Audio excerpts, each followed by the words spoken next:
Hello, welcome to ThePrint. My name is Amana Begam Ansari. As you guys already know, I am the columnist with ThePrint. So this week I have written a very important piece which highlights the beauty of India, that how on this land for centuries we have been coexisting together, belonging to different faiths.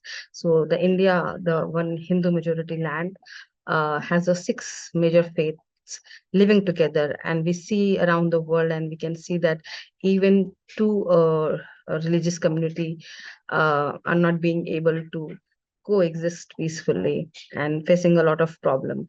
Not that we do have everything perfect, but we still found a way have a to have harmony in the society. So as Palestine Israel conflict is going on, and after especially the attack on Israeli civilians by Hamas, we can see that world has divided into two part, and this divide has extended between Hindu and Jews community based on religious line.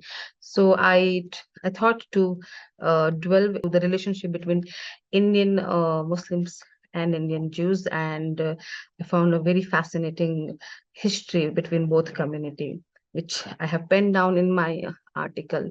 For for examples, when we delve in a history, we discover that remarkable tale of Shalom Bapuji Israel.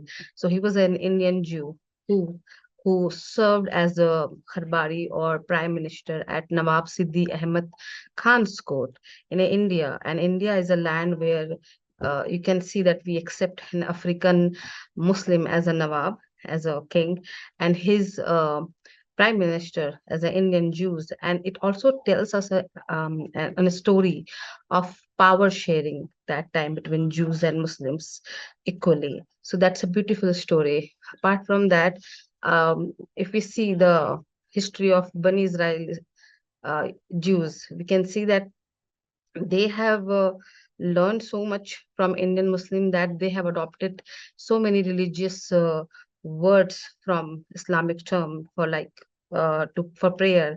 They use namaz for fast. They use roza, and they call their prayer house masjid or mashayad. That is also an Islamic term.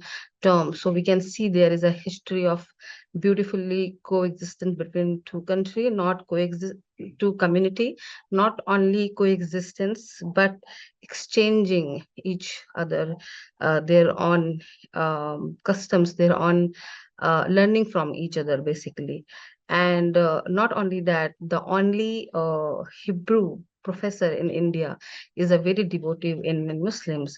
The person who write for the grave tomb was is also an Indian Muslim, and there are many synagogues getting taken care by the Indian Muslims. So we have such a beautiful history of Indian Muslims and Indian Jews.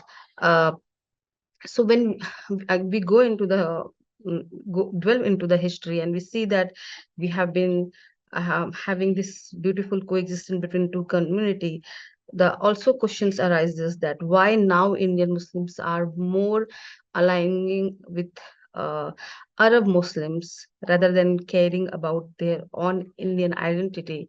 And the way Hamas leader was invited in Kerala rally to address thousands of Muslims is a very problematic aspect, very problematic development, I would say. And Indian state plus the people from Muslim community, the Muslim intellectual and leader should be very careful that Indian Muslim don't get radicalized against Indian Jews, or in particular Jews uh, from the external influence.